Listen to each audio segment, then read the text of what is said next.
মক্কা বেদিন গুলো জানিয়ে দিল তোদের বাড়ির মেয়েদের পেটে বাচ্চা হবে না, তোদের বাড়ির মেয়েদের পেটে সন্তান হবে না। আমাদের দেবদেবীদের অভিশাপ আছে, আমাদের দেবতাদের অভিশাপ আছে।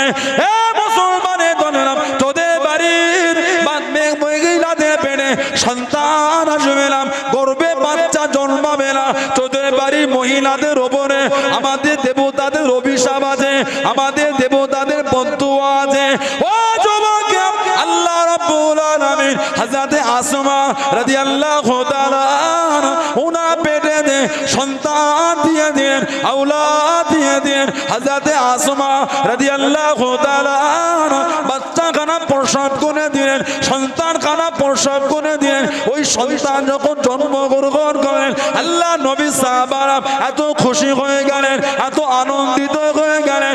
ও যুবক, মক্কা শরীফের গলি গলি, রাস্তায় রাস্তায় মোড়ে মোড়ে, আর মক্কা শরীফের গলি গলি, রাস্তায় রাস্তায় মোড়ে মোড়ে আল্লাহ নবী সাহাবারা তাকবীরের ধ্বনি তুলে দিলেন, তাকবীরের আওয়াজ তুলে দিয়ে সাহাবারা জানিয়ে দিলেন, সাহাবারা সরিয়ে দিলেন। এ মক্কা কাফেরেরা, এ মক্কা বেদীনেরা, এ মক্কা বেঈমানেরা, তোদের দেবদেবীদের বদদুয়া, তোদের দেবতাদের অভিশাপ আমাদের বাড়ির মহিলাদের লাগে না, আমাদের বাড়ির মহিলাদের লাগে না।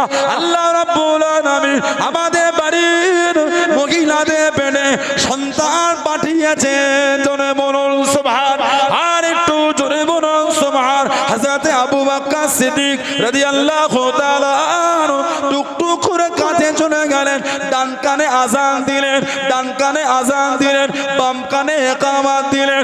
ও যুবক, আল্লাহ নবী খুশিতে কাঁধে চলে গেলেন, আল্লাহ নবী খুশিতে সামনে চলে গেলেন, আল্লাহ নবী টুকটুক করে কোলে তুলে দিলেন, আল্লাহ নবী টুকটুক করে কোলে উঠিয়ে নিয়ে আল্লাহ নবী দাড়ি কানা করেছিলেন। আল্লাহ নবী নূরের মুখের মধ্যে একটা খাজুর নিলেন, একটা খাজুর ভরে নিয়ে আল্লাহ নবী দাঁতে করে চিবিয়ে চিবিয়ে খাজুরটাকে নরম করলেন, খাজুরটাকে নরম করলেন। ও যুবক, ও আমার মুরব্বী বাপ জানেরা, মায়েরা, বোনেরা, মহিলারা, আল্লাহ নবী নূরের মুখের ভিতর থেকে লালা শরীফ মাখা খাজুর, থুতু শরীফ মাখা খাজুর আল্লাহ নবী নিজে হাতে টুকটুক করে পান করে হযরতে আব্দুল্লাহ ইবনে জুবায়ের, হযরতে আব্দুল্লাহ ইবনে জুবায়ের রাদিয়াল্লাহু তাআলা আনহুমা আল্লাহ নবী মুখে দিতে লাগলেন। জোরে বলুন সুবহান, আর একটু জোরে বলুন সুবহান। ইয়া রাসূলুল্লাহ, ইয়া হাবিবাল্লাহ, ইয়া রাসূলুল্লাহ, ইয়া হাবিবাল্লাহ, মুহাম্মদ ইবনে আবদুল্লাহ, মুহাম্মদ ইবনে আবদুল্লাহ, মুহাম্মদ ইবনে আবদুল্লাহ, মুহাম্মদ ইবনে আবদুল্লাহ। ইয়া রাসূলুল্লাহ, ইয়া রাসূলুল্লাহ, ইয়া হাবিবাল্লাহ, ইয়া রাসূলুল্লাহ, ইয়া হাবিবাল্লাহ, মুহাম্মদ ইবনে আবদুল্লাহ, মুহাম্মদ ইবনে আবদুল্লাহ, মুহাম্মদ ইবনে আবদুল্লাহ, মুহাম্মদ ইবনে আবদুল্লাহ। ইয়া রাসূলুল্লাহ,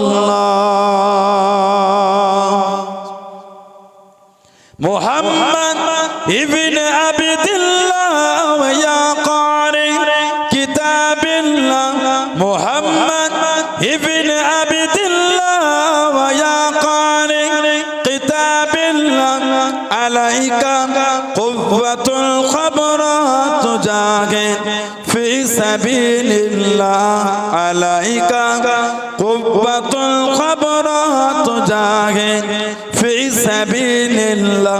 ইয়া রাসূলুল্লাহ, ইয়া রাসূলুল্লাহ, ইয়া হাবিবাল্লাহ,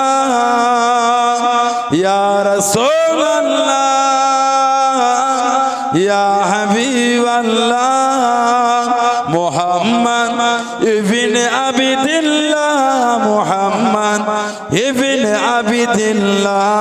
মুহাম্মদ ইবনে আবদুল্লাহ মুহাম্মদ ইবনে আবদুল্লাহ ইয়া রাসূলুল্লাহ মুহাম্মদ قال يا ربي صلي أمتي بعدي محمد قال يا ربي صلي أمتي بعدي وسألي أمنا ذنبي وغفرت ذنوب الله وسألي أمنا ذنبي وغفرت ذنوب الله يا رسول الله يا رسول الله يا حبيب الله يا رسول الله يا حبيب الله محمد ابن عبد الله محمد ابن عبد الله محمد ابن عبد الله محمد ابن عبد الله يا رسول الله اللهم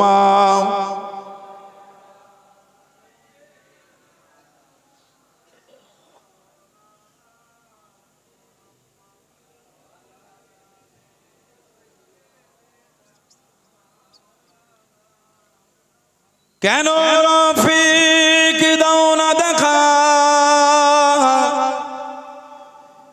কি কসুর করেছি আমি তোমার ইশকের মালা গলে দিয়া সাল্লু আলা তোমার ইশকে এমনি জালা কি কবু মদিনা ওয়ালা আল্লাহুম্মা সাল্লি আলা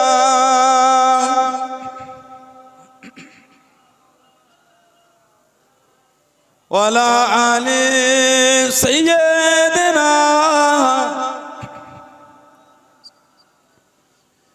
ওয়ালা আল্লাহু তাআলা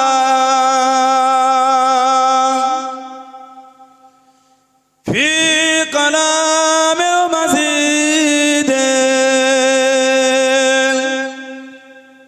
والفرقان الحميد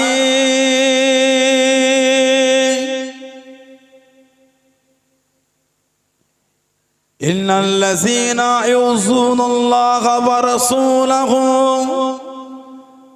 لعنهم الله في الدنيا والآخرة وعد لهم عذابا مهينا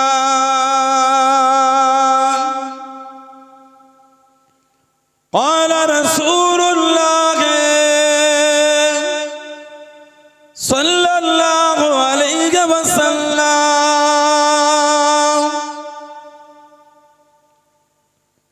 من حج فزار كبر بعد وفاتي كمن زارني في حياتي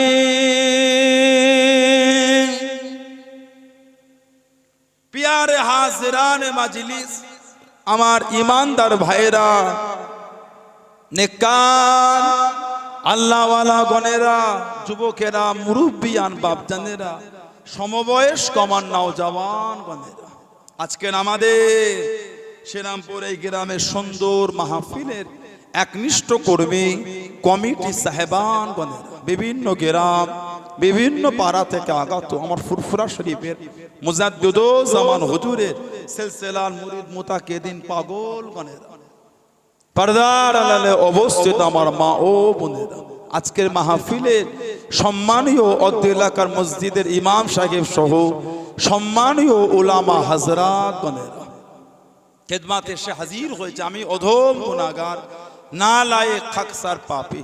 আমার মনে হয় আজকের মাহফিলে যতগুলি মানুষ বসে আছেন সবচাইতে বড় গুনাহগার থাকতে হলে সেটা আমি আছি। আমি পাপী, আমি গুনাহগারকে আল্লাহ আপনাদের কাছে হাজির করিয়েছেন, দোয়া করেন আল্লাহ পাক যেন গুনাহগারের জবান থেকে কিছুক্ষণের জন্য হলো আল্লাহ পাক কিছু বলার মতন তৌফিক এনায়েত করেন। বলুন সকলে আল্লাহুম্মা আমিন।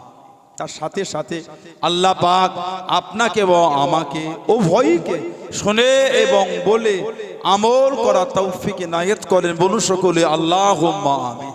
আমার আল্লাহ পাক জাল্লে জালালুহু জাল্লে শানুহু তানা দরবারে লাখ লাখ শুকর, কোটি কোটি শুকর যে আল্লাহ পাক আপনাকে আমাকে এতগুলি মানুষ, এতগুলি মুসলমানকে এমন একটা সুন্দর মাহফিলে হাজির করালেন, এমন একটা জায়গায় বসালেন যে মাহফিলে বসলে আল্লাহর রহমতের ফেরেশতারা নূরে ডানাগুলিকে দিয়ে বান্দা বান্দীদের মাথার উপর ছিমো করে রাখে। বলুন না সুবহানাল্লাহ।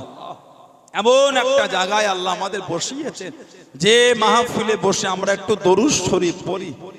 পড়া হয়তো নাকি কারো উপর? আল্লাহর নবীর উপর, আল্লাহর রাসূলের উপর। লাভ না লস? কি বলেন? লাভ না লস? যে শুধু দুনিয়ায় লাভ নয়, আখিরাতেও লাভ। আলহামদুলিল্লাহ বলে। দুনিয়া আল্লাহ পাক রহমত বর্ষণ করবে, আর আখিরাতে আল্লাহর রাসূল বলেছেন সওয়াব তো থাকবেই থাকবে, সাথে আল্লাহর নবী বলেছে আমার কাছে হয়ে যাবে। যে ব্যক্তি আমি নবী আমার উপর বেশি বেশি দরুদ শরীফ পড়ে আল্লাহ পাক ওই ব্যক্তিকে কিয়ামতে আমি নবী আমার নিকটে করে দেবেন। বললেন আলহামদুলিল্লাহ। যদি বলেন আলহামদুলিল্লাহ। আল্লাহ রাসূল বলেছেন সেই নবী ভালোবাসায় মহব্বতে সেই নবীর প্রেমে এসেছে।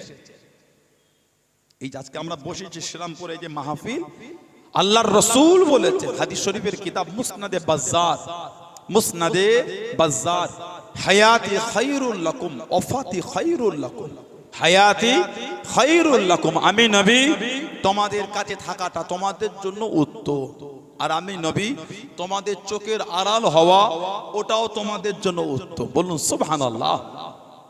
তুরাদু আলাইয়া আমালাকুম, আমি নবী আমার উপর তোমাদের আমলগুলিকে ফিরিয়ে দেওয়া হবে। এই যে আমরা বসেছি আজকে, এই যে আমল করব, এই যে আমল করছি, আল্লাহ পাকের হুকুম, আল্লাহর ফেরেশতারা এই সব আমলগুলোকে নিয়ে গিয়ে আমার নবী পাকের দরবারে হাজির করবে। যদি বললেন না আমাদের নবীর দরবারে হাজির করবে। আমরা নবীকে হাজির নাজির মনে করি না, মনে করি আহলে সুন্নাত ওয়াল জামাতের আকীদা আল্লাহর নবী হাজির নাজির না। আমরা নবীর হাজির হওয়াটাকে মানি ইমকানে হুজুরি, ইমকানে হুজুরি। আল্লাহ পাক যদি চান যেখানে যখন ইচ্ছা যখন খুশি আমার নবী সেখানেই হাজির হতে পারে। যদি বলে আমরা নবী পাকের হাজির নাজির ওইটাকে মানি, হুজুর যেখানে উপস্থিত হবে তখনকার জায়গাটার জন্য নবী হাজির নাজির, মানে নবী দেখবেন এবং জানবেন। জোরে বলেন সুবহানাল্লাহ। সব জায়গায় আমরা নবীকে হাজির নাজির মনে করি না। মুজাদ্দিদুল জামান এর উপরে বাহাস হয়েছে অনেক, এর উপরে বাহাস হয়েছে। ভ্রান্ত সব পীরের নামে ভণ্ডামি ছিল, তৎকালীন যুগে বাহাস হয়েছে মুজাদ্দিদুল জামানের জামানায়। যারা নবী পাককে সব সময় সব জায়গায় হাজির নাজির মনে করে। নবীর সামনে নামাজ পড়ানো যাবে? নবীর সামনে নামাজ পড়ানো যাবে? নবীর সামনে সাহাবারা ইমামের জায়গায় দাঁড়ায় না। নবী যদি সব জায়গায় সব অবস্থায় হাজির নাজির থাকেন নাউজুবিল্লাহ, তার নবীর সামনে আপনি মুসাল্লায় দাঁড়িয়ে নামাজ পড়াচ্ছেন কি করে? নবী তো হাজির নাজির বলছেন। কত বড় আপনি মৌলী সাহেব হয়েছেন, নবীর সামনে ইমামতি করছেন, মানে কিছু বুঝতে পারেন? আল্লাহ নবী হাজির নাজির না।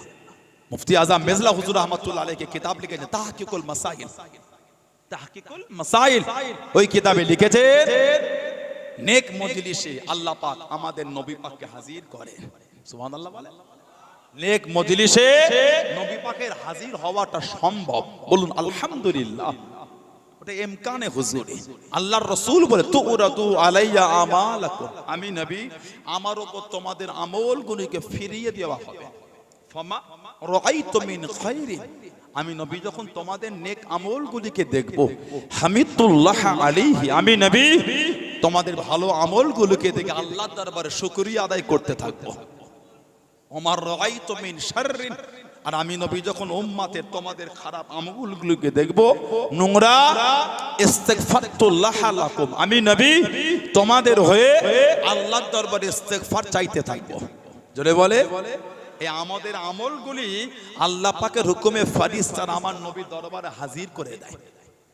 ভালো আমল করলো নবীকে গিয়ে দেখায়, খারাপ আমল করলো নবীকে গিয়ে দেখায়। কেন আল্লাহর রাসূল বলেছেন, আল্লাহর নবী সেই নবীর ভালোবাসায় বসেছে, সেই নবীর মোহাব্বতের দরুদ শরীফ 86 তার কিতাব তিরমিজি শরীফ, হযরতে ইমাম আবু ঈসা আত-তিরমিজি রাহমাতুল্লাহ আলাইহি মুসান্নিফ, উনি হলেন লেখক। জানা জীবনী পড়লে পাবেন যিনি কিতাবটাকে অন্ধ কানা অবস্থায় তিরমিজি শরীফ কিতাবটা লিখেছেন, বলুন সুবহানাল্লাহ। কিতাব মুসনাদে আহমদ ইবনে হাম্বল, চার ইমামের এক ইমাম, ইমামে আহমদ ইবনে হাম্বল, উনি কিতাব লিখেছেন। জানা কি আল্লাহ পাক আল্লাহর রাসূলের 10 থেকে 12 লক্ষ হাদিসের খালি হাফেজ করেছেন। ইমামে আহমদ ইবনে হাম্বল 10 থেকে 12 লক্ষ হাদিসের হাফেজ ছিলেন। জোরে বললেন না। ওনার জাহিরি উস্তাদ ছিলেন ইমাম আবু ইদ্রিস আশ-শাফি রাহমাতুল্লাহ, ওনার জাহিরি উস্তাদ ছিলেন ইমাম মালিক রাহমাতুল্লাহ। আর ইমামে মালিক রাহমাতুল্লাহ আলাইহি আবু হানিফা আমাদের ইমাম নুমান বিন সাবিত রাহমাতুল্লাহ আলাইহি কিতাবগুলিকে পড়তেন। আর কিতাব এসেছে মাঝে মাঝে আবু হানিফা হুজুর যখন মদিনা শরীফে সফর করে আসতেন, ওনার সাথে রাতের পর রাত কেটে যেত মাসলা মাসাইলের আলোচনায়।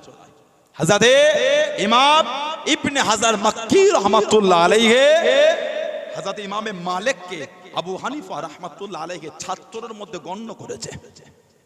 উনি বলেছে ইমামে মালিক হচ্ছে আবু হানিফার ছাত্র, ইবনে হাজার মক্কি রাহমাতুল্লাহ। তবে আবু হানিফা রাহমাতুল্লাহ আর ইমামে মালিক রাহমাতুল্লাহ উভয়ের মধ্যে রাতের পর রাত কেটে গিয়ে মাসলা মাসাইলের আলোচনা করতে গিয়ে, জোরে বলবেন না সুবহানাল্লাহ, আমাদের ইমাম আবু হানিফা রাহমাতুল্লাহ নুমান বিন সাবিত এত আলা মাকাম আল্লাহ হুজুরকে দিয়েছেন।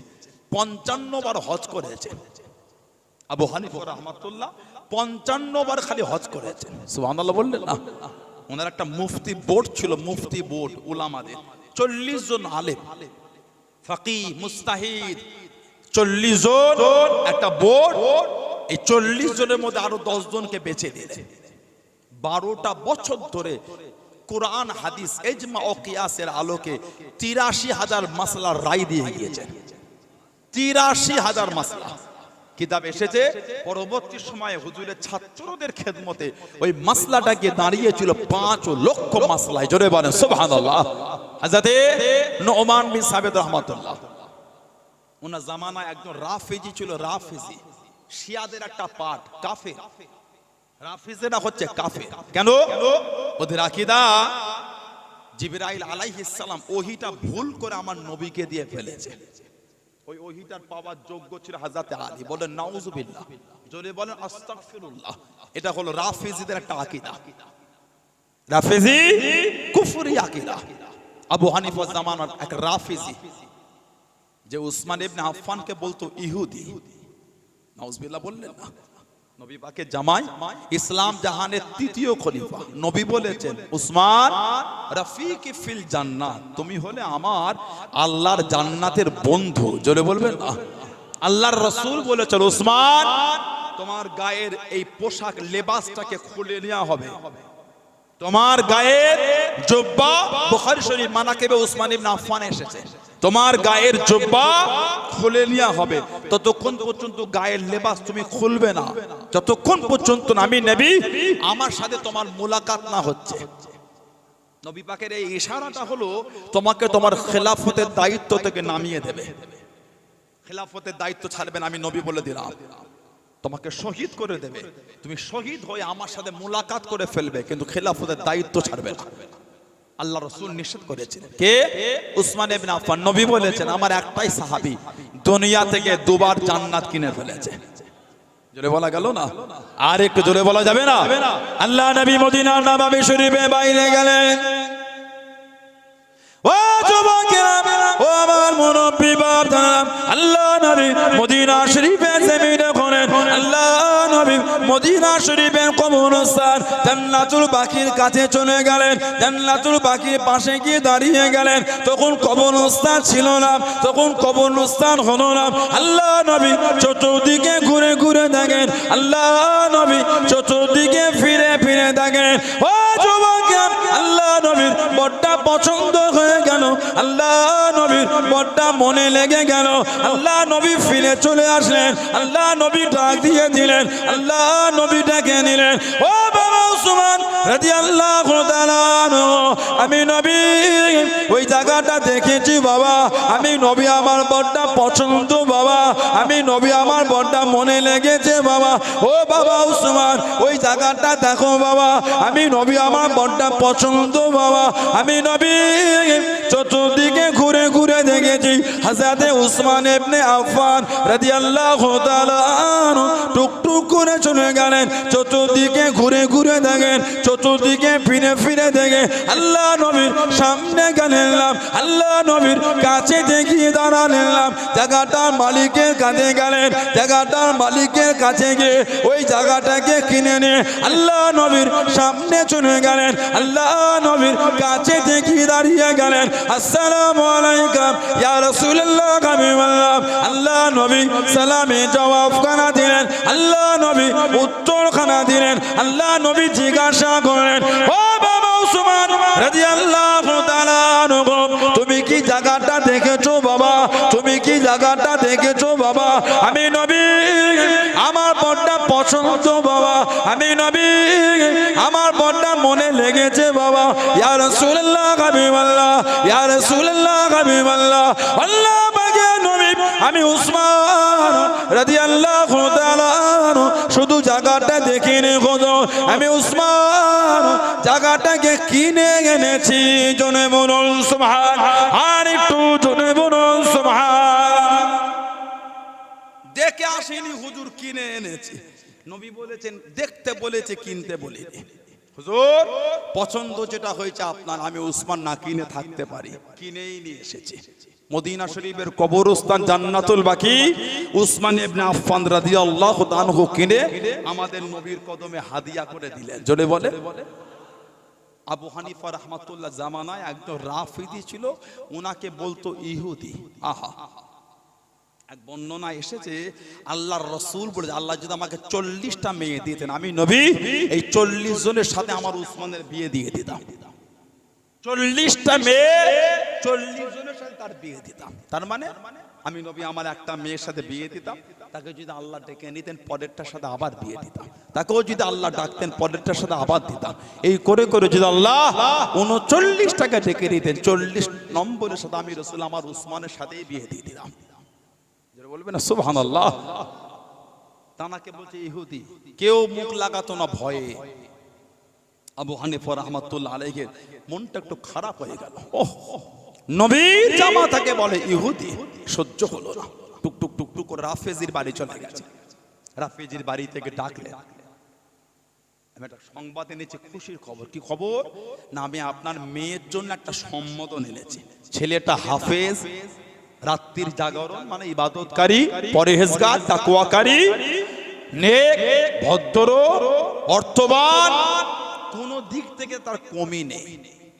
এই ছেলেকে আমি এনেছি সম্মোধন আপনার মেয়ের সাথে ওর বিয়ে দেওয়ার জন্য। রাফিজি খুশি, এত ভালো ছেলে আপনি খবর আনলেন, তাহলে তো কোনো গল্পই হয় না, এত ভালো ছেলে। আবু হানিফা রাহমাতুল্লাহ বলেন, তবে একটা কথা, ছেলেটা কিন্তু ইহুদি। এত প্রশংসা করে বলছেন ছেলেটা ইহুদি। রাফিজি বলছে, আপনি একটা পারলেন, একটা ইহুদির সাথে আমার মেয়ের বিয়ে দেবো, এটা হয় কোনোদিন?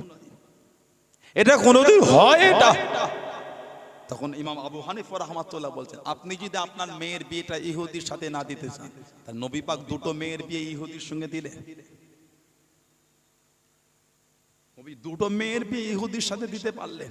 লোকটা নিজের ভুলটা বুঝে ফেলে যে কোথা আমাকে দিল হুজুর, সঙ্গে সঙ্গে আল্লাহর দরবারে চোখ ভরা পানিলে খালেস দিলে তওবা করে নিয়েছিল। জোরে বলেন সুবহানাল্লাহ।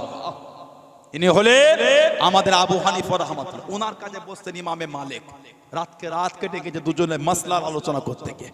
ইমামে মালিকের কাছে বসতেন মুহাম্মদ আবু ইদ্রিস আর শাফি রাহমাতুল্লাহ। গরিব ছিলেন ইমামে শাফি, গরিব, ইলম শিক্ষা করলেন, চলে যেতেন। 40টা উট ইমামে মালিক রহমাতুল্লাহ ওনাকে দিয়েছিলেন। মক্কা শরীফের বাসিন্দা, কুরাইশ। চলে যান। তাই ইমামে মালিক বলেন, কি ব্যাপার, চাপবে না, হেঁটে হেঁটে যা। বলে, হুজুর এই জমিন আমার নবী নূরের কদমে হেঁটে হেঁটে ঘুরেছে, এই জমিন আমি হুজুর চেপে চেপে যাবো না, আমি হেঁটেই যাবো। জোরে বলে সুবহানাল্লাহ। ওনার কাছে বসতেন ইমাম আহমদ ইবনে হাম্বল রহমাতুল্লাহ, ইমাম মোহাম্মদ আবু ইদ্রিস আশ-শাফি রহমাতুল্লাহ।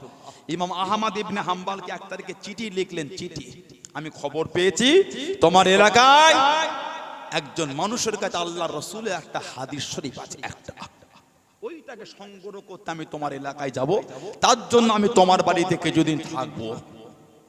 বড় বড় ইমামদের জীবনে যদি পড়েন, আল্লাহর নবীর একটা হাদিস শরীফকে সংগ্রহ করার জন্য সপ্তাহের পর সপ্তাহ হেঁটে হেঁটে চলে গেছে, খালি নবীর হাদিস শরীফটাকে জিন্দা রাখার জন্য। জোরে বলে, কি খেদমত তারা করেছে।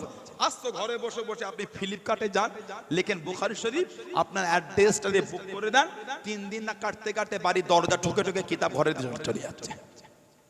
দোকানও যেতে হবে না, ক্যাশ টাকাও দিতে হবে না, অনলাইন পেমেন্ট করে দেন, বাড়িতে এসে কিতাব দিয়ে যাবে।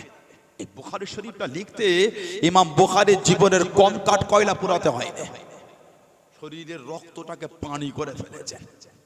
তারপর ওই কিতাবটাকে আমাদের কাছে উপহার হিসাবে দিয়ে গেছে। সুবহানাল্লাহ বললেন আলহামদুলিল্লাহ।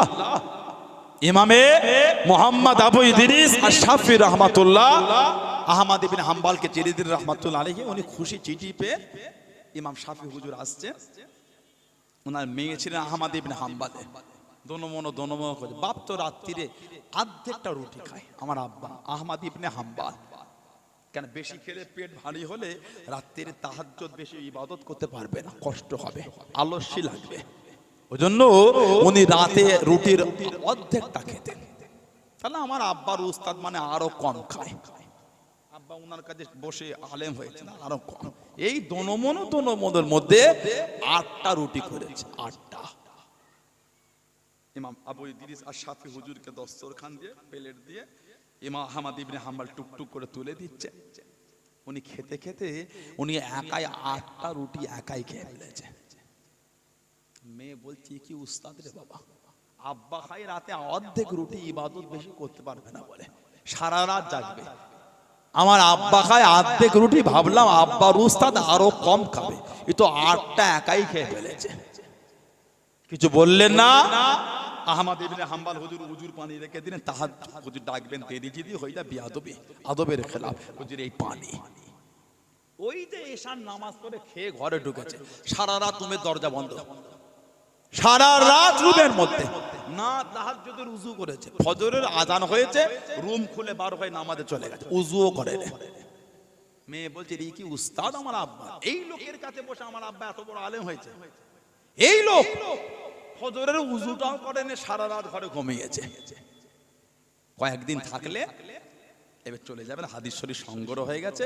আহমদ ইবনে হাম্বল রাহমাতুল্লাহ আলাইহি, হুজুর কদিন আমার বাড়ি ছিলেন, কি যে বিয়াদবি হয়ে গেল, আপনি আমার উস্তাদ, যদি মাফ করে দেন। ইমামে শাফি রাহমাতুল্লাহ আলাইহি খুশিতে চোখে পানি চলে এসেছে।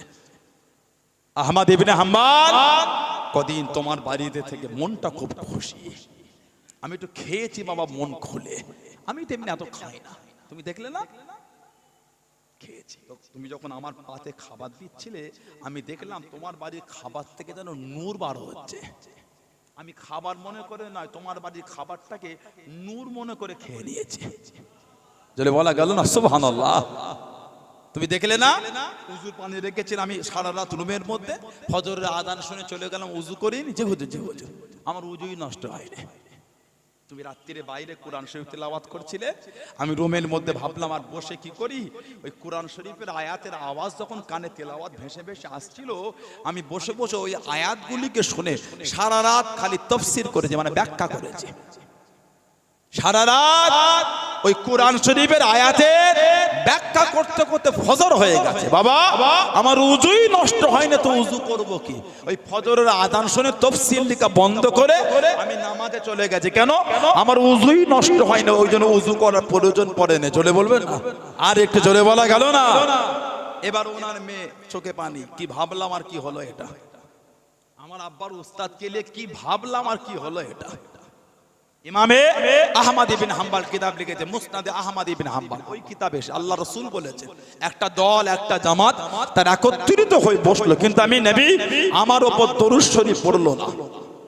তাদের আফসোস করতে হবে, তারা যদি আল্লাহর জান্নাতও যায় তাদের আফসোস করতে হবে আল্লাহর জান্নাতে গিয়ে আমি নবী আমার উপর দরুদ শরীফের ফজিলত দেখে। দরুদ শরীফের দরজাকে আল্লাহ এত আলা করেছেন, জান্নাতীরা জান্নাতে গিয়েও দরুদ শরীফের দরজা থেকে আফসোস করবে, যদি দরুদ শরীফ দুনিয়ায় বেশি পড়তাম জান্নাতের ওই আলা মাকাম পেতাম। সেই নবীর ভালোবাসায় এসেছেন, মনটাকে ভালো করে। কে মানেন না মানেন আমি বলতে পারবো না, আমি মানি। এই ভালোবাসা তৈরি করেন। সমাজের জুম্মার দিন মসজিদে গেলে মনে হয় না এই এলাকাটায় খারাপ লোকটা কেউ আছে। ঈদুল ফিতর আর ঈদুল আযহা, রোজার ঈদ আর কুরবানির ঈদ, এই দুই ঈদে ঈদগায় গেলে যেদিকেই দেখবেন মনে হবে এক একটা আল্লাহর ওলি। ঈদগায় গিয়ে মনে হয় না এই অদ্য চত্বরে তাস চলে, জুয়া চলে, লটারি চলে, সুদ চলে, মদ চলে, গান চলে, মনেই হবে না। ঈদগায় যেদিকেই দেখবেন মনে হবে এক একটা আল্লাহর ওলি। এটা আমার দিকে তাকা, টুপিটা নতুন, রুমালটা নতুন, জুব্বাটা নতুন, পাজামা নতুন, লুঙ্গি নতুন, জুতো নতুন, সব নতুন। ঠিক না ভুল বলছি? ঈদগায় যেদিকেই দেখবেন সেদিকেই নতুন। মনে হয় না এই এলাকায় খারাপ লোকটা কেউ আছে। আসলে কি তাই? আমাদের গ্রামগুলিতে এখন এত লটারি বেড়েছে, চায়ের দোকানটায় লটারি বিক্রি হয়। আস্তাগফিরুল্লাহ বললেন জোরে হলো না, নাউযুবিল্লাহ। কিছু কিছু চায়ের দোকানের সামনে টেবিলে কাঁচ লাগানো, দেখে মনে হয় সন্ধ্যের পরে চপ পেঁয়াজি বিক্রি হয়। সন্ধ্যে পরে গিয়ে দেখবে লটারি গুলো সব কাতার দিয়ে সাজিয়েছে। বলেন আস্তাগফিরুল্লাহ, জোরে বলেন নাউযুবিল্লাহ। মন ভালো করে মানবে, মানার মতন মানে যেমন মানা সাহাবারা মেনেছে। আল্লাহ রাসূল মাঝে মাঝে বলতেন তোমরা যদি আমি নবী আমার জিন্দা শহীদ সাহাবীকে দেখে খুশি হতে চাও তোমরা আমার আবু তালহাকে দেখো। জিন্দা শহীদ সাহাবী, শহীদ কিন্তু জিন্দা হেঁটে হেঁটে ঘুরছে। তোমরা যদি তাকে দেখে খুশি হতে চাও তোমরা আমার আবু তালহাকে দেখো রাদিয়াল্লাহু তাআলা। ওটা হলো আমি নবী আমার জিন্দা শহীদ সাহাবী। জোরে বলবেন না, আবু তালহা রাদিয়াল্লাহু তাআলা। জানার ইসলামের আশাটা একটা ইতিহাস, মুসলমান হওয়াটা ওনার একটা ইতিহাস। বড় ব্যবসায়ী ছিলেন, যুবক ছেলে, 20 বছরের আশপাশে বয়স, যুবক, টকবকে যুবক ছেলে। হুজুর আমার ব্যবসা করতে বার হয়ে গেলেন। ও যুবকেরা, ও আমার মুরব্বী বাপ জানেরা, মায়েরা, বোনেরা, মহিলা, হুজুর আমার ব্যবসা করতে বাইরে গেলেন। হুজুর আমার ব্যবসার জায়গায় চলে গেলেন, ব্যবসার মধ্যে ব্যস্ত হয়ে গেলেন, মাল কিনা বেচায় ব্যস্ত আছে। হঠাৎ করে কে যেন দাঁড়িয়ে দাঁড়িয়ে বলেন, ও ব্যবসায়ীরা, তোমাদের মধ্যে কি মক্কা শরীফের মানুষ কেউ আছো? মক্কা শরীফের ব্যক্তি কেউ আছো? হযরতে তালহা ইবনে উবাইদুল্লাহ, হযরতে আবু তালহা রাদিয়াল্লাহু তাআলা টুকটুক করে কাজে গেলেন। আমি গোলাম মক্কা শরীফের মানুষ, আমি গোলাম মক্কা শরীফের মানুষ। উনি জিজ্ঞাসা করলেন, ও বাবা যুবক, তুমি কি বলতে পারো তোমাদের মক্কা শরীফে আহমদের আবির্ভাবটা কি ঘটেছে? আহমদের প্রকাশটা কি হয়েছে? উনি জিজ্ঞাসা করলেন, এই আহমদটা আবার কে? আমি আহমদ বলে কাউকে চিনি না, আমি আহমদ বলে কাউকে জানি না। উনি জানিয়ে দিলেন, ও বাবা যুবক, উনি অন্য কেউ নয়, উনি হলেন আখিরি নবী, শেষ নবী হযরতে আহমদ সাল্লাল্লাহু আলাইহি ওয়াসাল্লাম। এই মাসেতে প্রকাশ হবার কথা, এই মাসেতে আবির্ভাব হবার কথা। ও বাবা ছেলে, তোমাকে আমি জানিয়ে দিই, তোমাকে আমি শুনিয়ে দিই, ওনার কাছে যেতে জানো, ওনার কাছে পৌঁছাতে জানো, অন্যদের থেকে দেরি না হয়ে যায়, পিছিয়ে চলে না পড়ো। হযরতে আবু তালহা রাদিয়াল্লাহু তাআলা কাউকে কিছু বললেন না, টুকটুক করে চলে গেলেন, ঘোড়া পিঠেতে চেপে গেলেন, ঘোড়া পিঠেতে উঠে গিয়ে মক্কা শরীফের দিকে রওনা হয়ে গেলেন। মক্কা শরীফের দিকে হুজুর আমার পার হয়ে গেলেন, বাড়িতে চলে গেলেন। জিজ্ঞাসা করলেন, আমি কি চলে যাবার পরে মক্কা শরীফে নতুন কিছু ঘটেছে, মক্কা শরীফে নতুন কিছু হয়েছে, বাড়িতে জানিয়ে দিলেন।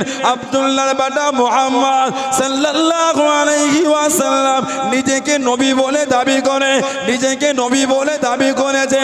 ইতিমধ্যে হযরত আবু বকর সিদ্দিক রাদিয়াল্লাহু তাআলা মুসলমান হয়ে গিয়েছেন। জনে বলুন সুবহানাল্লাহ, আর একটু জনে বলুন সুবহানাল্লাহ।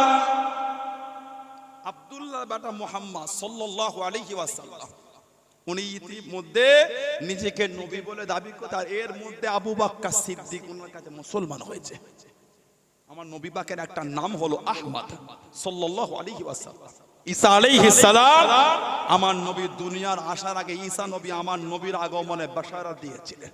আমার পর একজন নবী, নবীর নাম বলে ইসমহু আহমদ, নবীর নাম বলে দিয়েছে ওনার নামটা হবে আহমদ সাল্লাল্লাহু আলাইহি ওয়াসাল্লাম। বলুন না সুবহানাল্লাহ। তালহা ইবনে উবাইদুল্লাহ চলে গেল আবু বকর সিদ্দিকের কাছে।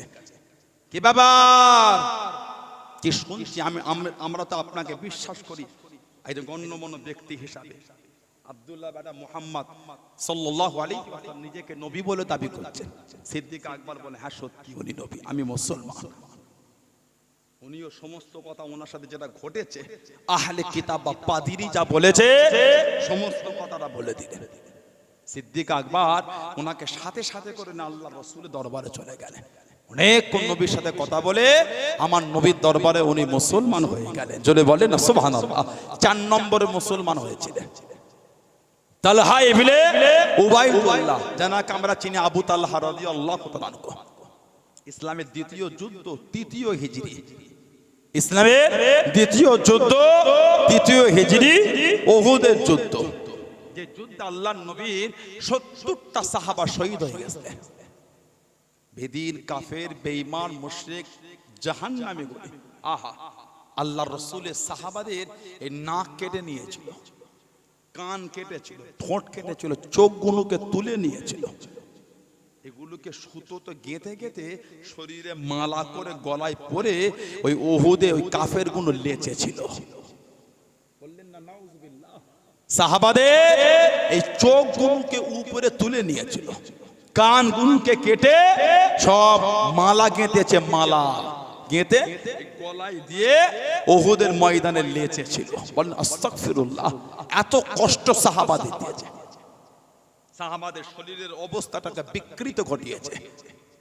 ওই উহুদে আল্লাহর নবী সাহাবী আবু তালহা রাদিয়াল্লাহু তাআলা 80টা তীর নিজের বুকে নিয়েছেন। 80টা তীর, একটা দুটো নয়, 80টা তীর। একটা তীরও কিন্তু পিঠে লাগে, পিঠে লাগা মানে লোক তীর মারছে, ভয়ে ঘুরে চলে যাচ্ছেন, পিঠে এসে গেঁথে গেছে। হুজুর ওই তীর থেকে পিছু হাঁটেন না, না কাফেররা তীর মারছে, উনি এই চোখে দেখতে দেখতে বুকে নিচ্ছেন। কেন? পিছনে হলেন আমাদের নবী, আল্লাহর রাসূলকে লাগতে দিচ্ছেন। 80টা তীর নিজের বুকের মধ্যে দিয়েছিলেন আবু তালহা রাদিয়াল্লাহু তাআলা আনহু। জোরে বলুন না সুবহানাল্লাহ। কি মহব্বত আল্লাহর রাসূলকে, আল্লাহু আকবার। 80টা তীর জমিনে বেহুশ হয়ে গেছিলেন আবু বকর সিদ্দিক রাদিয়াল্লাহু আনহু। আল্লাহর নবীর খবর নিচ্ছে, হুজুর আপনি কেমন আছেন? নবী বলে, আমার খবর পরে নেবে, আমার তালহা ইবনে উবাইদুল্লাহকে আগে দেখো, ও বেহুশ হয়ে গেছে। আমার তালহা বেহুশ, 80টা তীর শরীরে লেগেছে।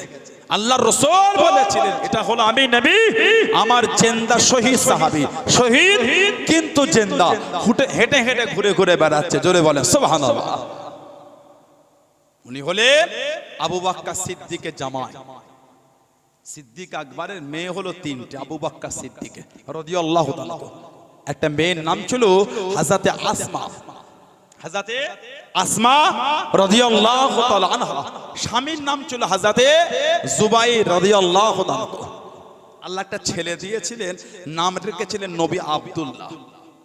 আবু বকর সিদ্দিক হুজুরের নাম জানেন আপনারা? আবু বকর সিদ্দিকের একটা নাম হলো আব্দুল্লাহ। ওই আবু বকরটা হলো কুনিয়াত, উপনাম, নাম কিন্তু আব্দুল্লাহ। আল্লাহ নবী ওনার মেয়ের ছেলে নবী পাক নাম রেখে দিলেন, নানার নামে নাম আব্দুল্লাহ, আর ডাক নামও করে দিলেন আবু বকর। বলুন সুবহানাল্লাহ। আব্দুল্লাহ রাদিয়াল্লাহু তাআলা কিতাব এসেছে দুনিয়ায় আগমনের পরে মক্কা শরীফের রাস্তাঘাটে ওড়ি গড়ি মোড়ে মোড়ে খালি সাহাবারা তাকবীর দিয়েছিলেন। উনি জন্মগ্রহণের পরে সবাই তাকবীর দিচ্ছে, সুবহানাল্লাহ বলে। কেন? মক্কার কাফের বেদিনগুলো জানিয়ে দিয়েছিল, ও যুবকেরা, ও আমার মুরব্বি বাদাম, মক্কা বেদিনগুলো জানিয়ে দিল তোদের বাড়ির মেয়েদের পেটে বাচ্চা হবে না, তোদের বাড়ির মেয়েদের পেটে সন্তান হবে না। আমাদের দেবদেবীদের অভিশাপ আছে, আমাদের দেবতাদের অভিশাপ আছে। এ মুসলমানের দলেরা, তোদের বাড়ির মহিলাদের পেটে সন্তান আসবে না, গর্ভে বাচ্চা জন্মাবে না। তোদের বাড়ির মহিলাদের ওপরে আমাদের দেবতাদের অভিশাপ আছে, আমাদের দেবতাদের বদদুয়া আছে। ও যুবক, আল্লাহ রাব্বুল আলামিন হযরতে আসমা রাদিয়াল্লাহু তাআলা ওনার পেটে দে সন্তান দিয়ে দেন, আওলাদ দিয়ে দেন। হযরতে আসমা রাদিয়াল্লাহু তাআলা বাচ্চাখানা প্রসব করে দিলেন, সন্তানখানা প্রসব করে দিলেন। ওই সন্তান যখন জন্মগ্রহণ করেন, আল্লাহ নবী সাহাবারা এত খুশি হয়ে গেলেন, এত আনন্দিত হয়ে গেলেন। ও যুবক, মক্কা শরীফের গলি গলি, রাস্তায় রাস্তায় মোড়ে মোড়ে, আর মক্কা শরীফের গলি গলি, রাস্তায় রাস্তায় মোড়ে মোড়ে আল্লাহ নবী সাহাবারা তাকবীরের ধ্বনি তুলে দিলেন, তাকবীরের আওয়াজ তুলে দিয়ে সাহাবারা জানিয়ে দিলেন, সাহাবারা সরিয়ে দিলেন। এ মক্কা কাফেরেরা, এ মক্কা বেদিনেরা, এ মক্কা বেঈমানেরা, তোদের দেবদেবীদের বদদুয়া, তোদের দেবতাদের অভিশাপ আমাদের বাড়ির মহিলাদের লাগে না, আমাদের বাড়ির মহিলাদের লাগে না। আল্লাহ রাব্বুল আলামিন আমাদের বাড়ির মহিলাদের পেটে সন্তান পাঠিয়েছেন। জোরে বলুন সুবহান, আর একটু জোরে বলুন সুবহান। হযরতে আবু বকর সিদ্দিক রাদিয়াল্লাহু তাআলা টুকটুক করে কাঁধে চলে গেলেন, ডান কানে আযান দিলেন, ডান কানে আযান দিলেন, বাম কানে ইকামত দিলেন।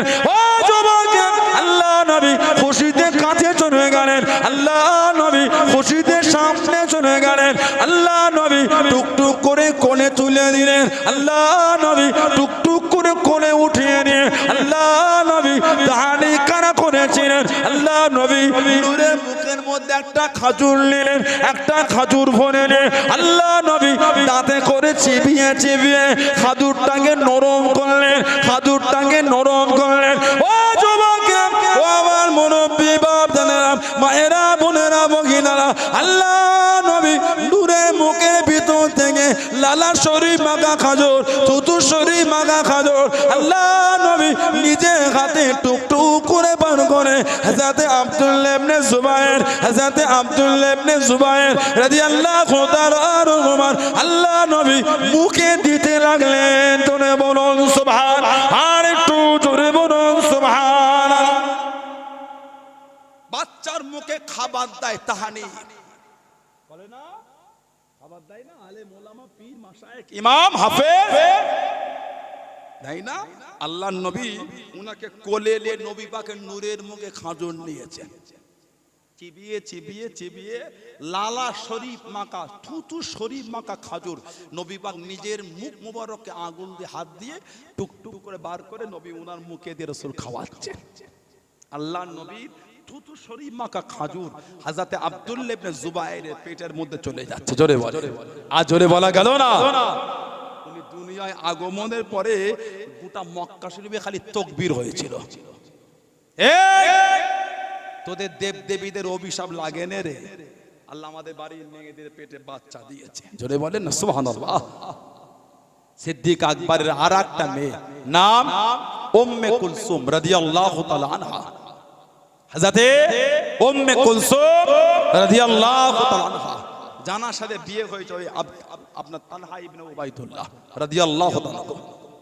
উনি যখন মুসলমান হয়েছিলেন এত মার মেরেছিল, কিতাব এসেছে আর কিতাবাতে সাহাবাদের জীবনী, সুআরু মিন হায়াতি সাহাবা, সুআরু মিন হায়াতি সাহাবা বলে সাহাবাদের জীবনী কিতাব। আল্লামা ইবনে হাজার আসকালানি রাহমাতুল্লাহ আলাইহি কিতাব লিখেছে হুজ্জাতুল মুহাদ্দিসিন, উনি কিতাব লিখেছেন আল ইসাবা ফি তামহিজিস সাহাবা, সাহাবাদের জীবনী কিতাব আছে উজদুল গাবা, সাহাবাদের জীবনী কিতাব এসেছে।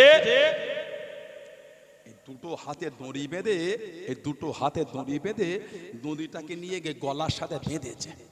সাফা মারওয়া পাহাড়ের পাশে ওনাকে ওই জমিন দিয়ে ঘিসড়ে ঘিসড়ে টেনে টেনে নিয়ে যাচ্ছে। আহা, পিছনে ধাক্কা মারছে, আর একটা লাঠি নিয়ে ওনার এই মাথার মধ্যে আঘাত করা হচ্ছে। জিজ্ঞাসা করলেন এনার অন্যায়টা কি? জবাব দিয়েছিল বাপদাদা ধর্ম ছেড়ে নতুন ধর্ম পালন করেছে। একটা পর্যায়ে চলে এসেছিল, একটা খুঁটিতে ওনাকে আর আবু বকর সিদ্দিক রাদিয়াল্লাহু আনহু, তালহা ইবনে উবাইদুল্লাহ আর আবু বকর সিদ্দিক রাদিয়াল্লাহু আনহু, এই দুজনকে একটা খুঁটিতে বেঁধে কাফেররা মেরেছিল। ওহ, কত কষ্ট সাহাবাদের দিয়েছে। তালহা ইবনে উবাইদুল্লাহ রাদিয়াল্লাহু আনহু দ্বীনের জন্য যে খেদমত, আল্লাহু আকবার কবীরা, আল্লাহর নবীর জন্য যে কষ্ট জীবনে করেছেন। এত বড় ব্যবসায়ী ছিলেন উনি, এত বড় ব্যবসায়ী। কিতাব এসেছে ব্যবসা সূত্রে মাল এসেছে লাভ্যাংশ 7 লক্ষ দিরহাম। ব্যবসা সূত্রে লাভ এসেছে, লাভ 7 লক্ষ দিরহাম। সুবহানাল্লাহ বলবেন না? ঘুমোতেই পাচ্ছে না, শুচ্ছেন, উঠছেন, হাঁটছেন, আবার শুচ্ছেন। দেবী জিজ্ঞাসা, আয় আমার প্রাণের স্বামী, কি ব্যাপার? আপনি আজকে বড় পেরেশান হয়ে গেছে, বিছানায় ঘুমাতে পারছেন, এত পেরেশান কিসে? তাহলে হাই ইবনে উবাইদুল্লাহ, আয় আমার প্রিয়তমা, আমি চিন্তিত। কেন? না, আমার ব্যবসা সূত্রে লাভ্যাংশ এসেছে 7 লক্ষ দিরহাম। আমি চিন্তা করছি এত টাকা খরচা করব কোথা? এই এত টাকা নিয়ে আমি ঘুমাতে পারছি না। সুবহানাল্লাহ বলে। আর একটু জোরে বলা গেল না? ওহ, কি ভালোবাসা, আল্লাহু আকবার কবীরা। এত টাকা, চুরি করা টাকা, ঝেড়ে নেওয়া টাকা, কি বলেন, লোক ঠকানো টাকা, না না, ব্যবসার লাভ্যাংশ টাকা, হালাল হালাল হালাল। ঘুমোতে পারছে না। আর আমাদের 3 তলা বাড়িটা হলো, পাশে যদি একটা 2 তলা করা যাবে, ম্যাচিংটা ভালো। কি বলেন, লকডাউনের পরে ব্যবসা ভালো না, কোথা থেকে টাকা একটু জোগাড় করে যায়, এটা কোথা থেকে পাওয়া যায়? কিছু কিছু বাড়ির মেয়ে আছে, স্বামীগুলোকে ধাক্কা দেয়, পারো না। ওই বাড়ির ছেলেটা লটারি কেটেছিল, এই কালকে শুনলাম বাসন মাস থেকে ঘাটে 50,000 টাকা পেয়েছে। তুমি তো একটা লটারিও কাটতে পারো না, ওই 500 টাকা রোজ আর কদিন চলবে? একটা লটারি নাই কাটলে একটুখানি কিছু পাওয়া যায়। ওই মেয়ে আপনাকে টেনে কিন্তু নিয়ে জাহান্নামে যাবে, ওই মেয়ে আপনাকে টেনে জাহান্নামে নিয়ে যাবে। কথা ঠিক বলছি না ভুল বলছি? পাশের বাড়ির ছেলেটা লটারি কাটলো, পুকুরে বাসন ধুতে গিয়ে খবর পেলাম 50,000 টাকা পেয়েছে, 20 টাকার লটারি। তুমি তো ওটাও কাটতে পারো নি, মাঝে মাঝে কাটলে যদি পড়ে যায় জীবন তো সেটেল হয়ে গেল।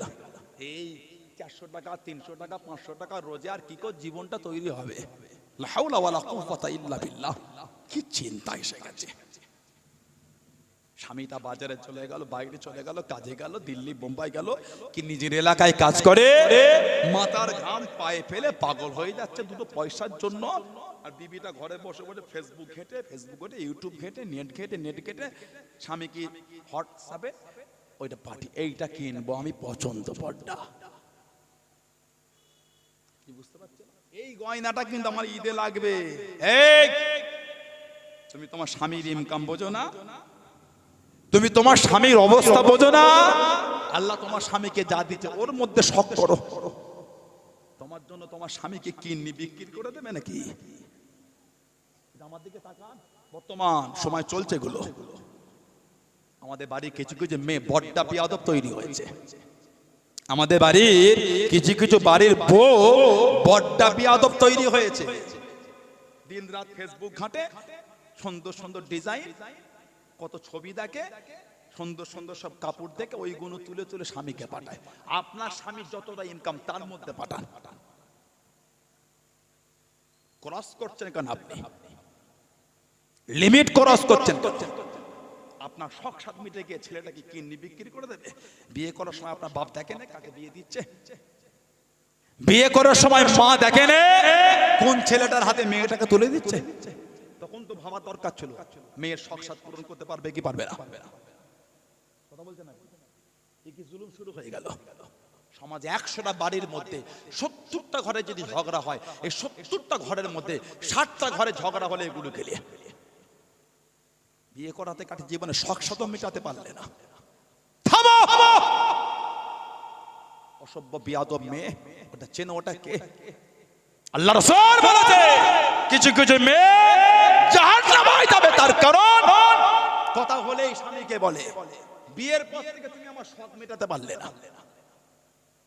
15 বছরের জীবনে যদি 3 বার স্বামীটা বলে যে পারবো না, ওই মেয়েটা বলে দিল জীবনও শখ মেটাতে পারো না। এই কারণে মেয়েরা জাহান্নামে যাবে তার স্বামীর উপর মিথ্যা তোহমত দেওয়ার জন্য। বলেন নাউজুবিল্লাহ, জোরে বলেন নাউজুবিল্লাহ। আবার আমাদের বাড়ি কিছু মেয়ে ইদানিং তৈরি হয়েছে, এত বিয়াদব, এত বিয়াদব, এত বিয়াদব। ছেলেটা যদি মা বাপকে 500 টাকা দেয় 6 মাস ছাড়া, 2 মাস ছাড়া, 3 মাস ছাড়া, ঈদের দিন, কোরবানির দিন, রোজার সময় যদি মা বাপের হাতে 1000 টাকা দিয়েছে, ঘরে গৃহ যুদ্ধ শুরু হয়ে গেল। রাত 12টার সময় কাঁচের গিলাস ভাঙার আওয়াজ হচ্ছে। কেন তোমার বাপকে 1000 টাকা দিলে তুমি? এই আপনি জানেন ওটা ওর কি হয়? ওই বুড়োটার বুড়িটা, ওই ছেলেটা জান্নাত। ওটা সুবহানাল্লাহ বলেন। ওই বুড়ো আর বুড়ি, ওই ছেলেটার জান্নাত। 500 টাকা তো হাতের ধুলো। ওটা 500 টাকা, 1000 টাকা, ওটা হাতের ধুলো। প্রয়োজন যদি হয় ছেলে তার মা বাবার জন্য নিজের কিডনিটা কেটে দিয়ে দেবে। জোরে বলে সুবহানাল্লাহ। আর জোরে বলা যাবে না। তুই 500 টাকার গল্প শোনাচ্ছ, প্রয়োজন যদি হয় ছেলে তার মা বাপের জন্য নিজের কিডনি কেটে দিয়ে দেবে। শরীরের রক্ত, ওই ব্লাড, ওই এর মধ্যে নয়, ব্লাড কিটের মধ্যে ব্লাড নয়, ছেলে শরীরে ব্লাডে চ্যানেল করে ওই চ্যানেলটা ডাইরেক্ট বাপ মা শরীরে দিয়ে, যতক্ষণ বাপ মা শরীরে রক্ত লাগবে ছেলে শরীরে রক্ত মা বাপকে দেবে। ওটা ওর বাপ, ওটা ওর মা। আল্লাহ ছেলে মেয়েদের জন্য মা বাপকে জান্নাত করেছে। জোরে বলে, আর জোরে বলা যাবে না। অসভ্য মেয়ে, নোংরা মেয়ে, বাজে মেয়ে, ছেলে তার বাপ মাকে 500 টাকা, তোমার কলজে চলছে। এই এই আপনি এটা বলে তুমি আমাকে কিছু দাও, 100 বার বলো আপনার স্বামী ওটা বাপ মাকে দিলে জ্বলন হচ্ছে কেন? কথা ঠিক বলছি না ভুল বলছি? সমাজে শুরু হয়ে গেছে এগুলো। লা হাওলা ওয়ালা কুওয়াতা ইল্লা বিল্লাহ। আর নিজে দিন রাত 5 বার ঘরে ফোন করে, মা ভাই আসে আগের মতন তোমাকে টাকা পয়সা দেয় না রে, বিয়ের পর থেকে তোর ভাইটা না, ওহ কি গজবি মেয়ে ঘরে আনলে বলো তো মা? সবাই বললো ভালো মেয়ে, কোন ফ্যামিলি থেকে মেয়েটা আনলে? দিনে 5 বার ফোন করে মাকে শোনাচ্ছে। ভাই আর টাকা দেয়, বিয়েটা দিয়ে ভাবি আর টাকাটা নিজে কবজ করে নিয়েছে, তোমাকে দিতে দিচ্ছে না। এই মেয়েকে নিয়ে তো সংসার চলা মুশকিল, মা বাড়িটা পুরো নষ্ট করে ফেললো। দেখেছেন কি মেয়ে? নিজে নিজের স্বামীকে বোঝে বাপ মাকে কেন টাকা দিচ্ছ, আর দিন রাত 5 বার ফোন করে মাকে শোনাচ্ছে ভাবি টাকা দিতে দিচ্ছে না ভাইকে। দেখেছেন? আল্লাহ পাক এই মেয়েদের সুবুদ্ধি দান, বলুন আমিন। জোরে বলেন আল্লাহুম্মা আমিন। আবার আমাদের সমাজে কিছু স্বামীরাও আছে খুব বেয়াদব, না হাক করে নিজের বিবির উপর জুলুম করে। অত সহজাই নেই, আল্লাহর আদালতে ধরা পড়ে যাবেন। যাবেন কোথায় আপনি? কিছু কিছু ছেলে নিজের বিবির উপর জুলুম করে, আছে না? রাত 12টায় ঘরে এসে বউটাকে ঘুম থেকে তুলে মারছে। ভাতটা গরম নেই কেন? তরকারি। এই জমিদারের বাচ্চা, এই বেয়াদব ছেলে, তুমি এটাকে কি পেয়েছো? গাদা পেয়েছো, গাদা। পিঠে মাল তুললেই বইবে। তুমি ওটাকে গাদা পেয়েছো, গাদা। পিঠে মাল চাপালেই বইবে, না বইলে দুটো চাবুকের বানিয়ে দেবে। থামো, থামো বেয়াদব ছেলে। ওটা মানুষ, একটা মানুষ, ওটা গাদা নয়। তাদের মধ্যে থাকো, অতিক্রম করোনি, আল্লাহর গজব তোমার উপরে হবে। কথা ঠিক বলছে না ভুল বলছি? আবার আমাদের সমাজে কিছু শাশুড়ি আছে, কঠিন অবস্থা।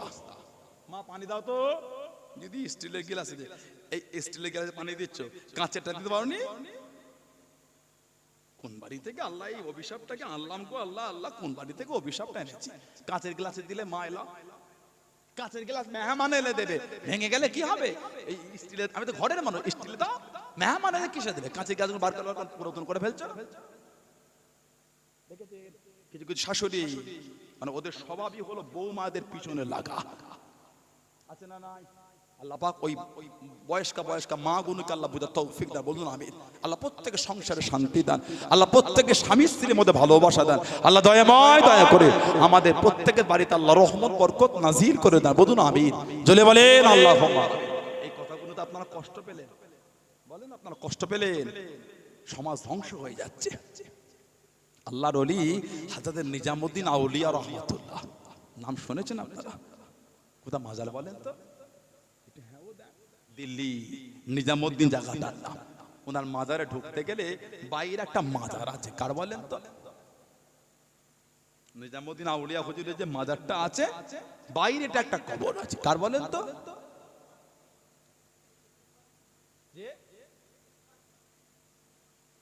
ভারতের তুতা পাখি কাকে বলে বলেন তো? ভারতের তুতা পাখি কে? আমির খসরু।